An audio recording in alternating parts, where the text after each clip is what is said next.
બાવળિયાળી ઠાકરધામ ખાતે સંત શ્રી નગાલાખા બાપાના ઠાકર મંદિરની પુનઃ પ્રાણ પ્રતિષ્ઠા મહોત્સવ તથા શ્રીમદ ભાગવત ગોપજ્ઞાન ગાથાનું આયોજન કરવામાં આવ્યું છે, જેમાં આજે ભરવાડ સમાજના પરંપરાગત ગોપી હુડા મહારાસનું આયોજન કરવામાં આવ્યું હતું, જેમાં એક અંદાજિત મુજબ 70,000થી વધારે મહિલાઓ એકસાથે ગોપી હુડા મહારાસ રમી રેકોર્ડ બનાવ્યો છે। આ કાર્યક્રમમાં વર્લ્ડ રેકોર્ડ ઓફ ઇન્ડિયાની ટીમ પણ ઉપસ્થિત રહેલ હતી। ગુજરાત અને મહારાષ્ટ્રમાંથી 70,000થી વધુ મહિલાઓએ આ મહારાસ માટે રજીસ્ટર કરાવ્યું હતું।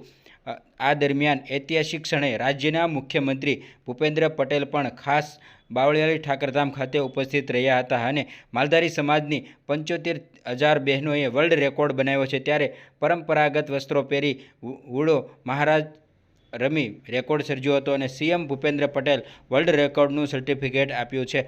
ભાવનગરના બાવળિયાળી ખાતે ભાગવત સપ્તાહના આયોજનમાં વર્લ્ડ રેકોર્ડ સર્જાયો છે।